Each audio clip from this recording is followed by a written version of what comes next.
lightning speed to the city streets. We began to feel the fire. Welcome to part 3 of What is in a Name.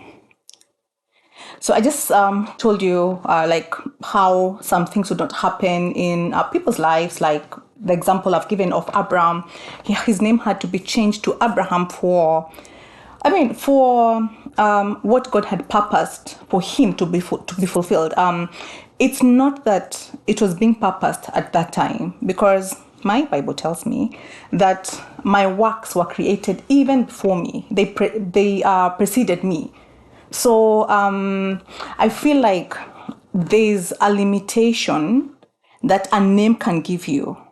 There's a limitation that a name can give you. Yes, your works were predestined. Yes, what you were supposed to become was created even before you showed up on earth. But there's a way your name can limit you, because, as I mentioned earlier, when people keep calling you, I don't know what I don't want to use examples of names because I don't want to offend anybody, but just think of those names that you know, and also go back to your family. Go back to someone's name, and let me just use my name, but this is just an example.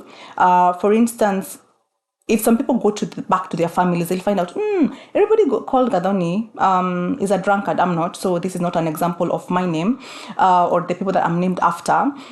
Or everybody called so and so does this. So just find out.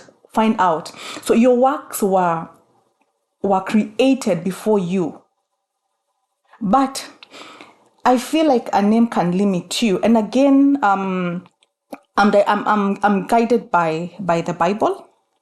And you can say, oh, you're using the Old Testament, but I can go to the New Testament and look at someone like Saul. For his name, he was Saul when he was persecuting the church. But then when he was converted, he became Paul. What is it? Why is it important to change a name? Why was it important to change his name? And the other person that, whom did I want to talk about? Simon Peter. Peter. Oh my gosh. Peter. Peter is called Simon. But when Christ comes and finds the disciples seated, and he asks them, oh, hey, you guys, whom do people say that I am? And he says, and the disciples, I don't know whether the rest respond, but Simon is able to say, to reveal whom Christ is. And he says, flesh and blood has not revealed this to you. You guys, we are not living in, we are not wrestling against flesh and blood. We are living a spiritual life. It is spiritual. It is a spiritual world. He says, flesh and blood has not revealed this to you. And I pray that the Spirit of God is going to reveal to you. I did not want to be like spiritual at all, but this is where I'm finding myself going there. It's not. Don't go by flesh and blood. There is a lot of.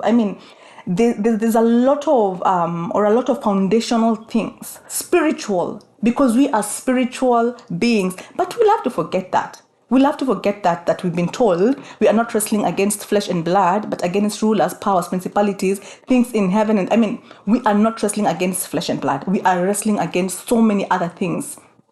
Spiritual it's a spiritual battle. So even your name, you need a revelation. You need a revelation of your name. So Peter, because he is able to, he has a revelation of whom Christ is. Jesus tells him, because of this, Peter, you from today, Simon, you're not gonna be Simon, which means a shaky reed. You're not gonna be shaky anymore from today.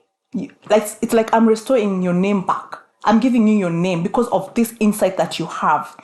And from today, your name is gonna be Peter. Peter meaning the rock. And I don't want to go into details of that.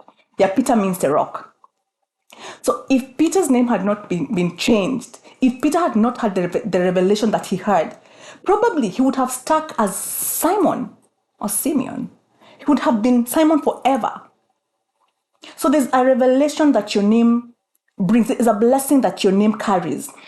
And go back to the Old Testament when Jacob is wrestling with the angel, and the day is about to break, and he hasn't been blessed, and he's been wrestling. They've been wrestling like the whole night, and Jacob says, "I'm not gonna let go of you until you bless me." Yes, his hip joint is touched and all that, but when he's about to be released and he really, really demands for a blessing, he is asked, "What is your name?" Hey, what is your name, yo? What is your name? What is your name? Don't ignore these things. Don't ignore what is your name. He is asked, "What is your name?" And he says, "Jacob." I don't know if he responds, but he's told, "You know what? This is a blessing I'm giving you." Because as Jacob, as a trickster, there's something you cannot get. As a trickster, there's a place you cannot get to. And his name is changed. From today, not going to be called Jacob, but it's going to be called Israel. His name is changed because he's a trickster by the time he's wrestling with the angel. But then his name is changed to Israel. As Jacob, he wouldn't be blessed the way he was blessed.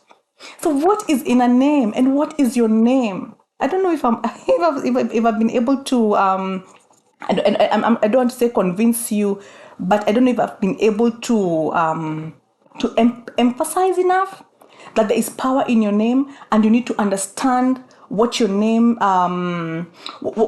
carries, the power that your name has. Man was given power to call whatever they call. Like Adam was given power, and he was told, whatever you name this animal, it's gonna become. Whatever you call this animal, it's gonna become. That power is in man.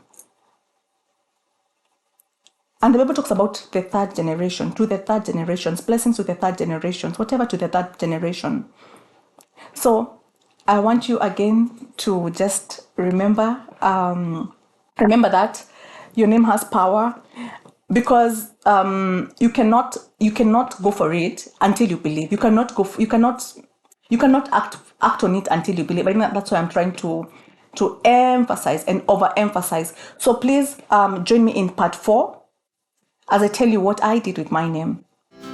We rise like tall buildings as the chemicals they take us higher. The night's young, and it's just begun as she puts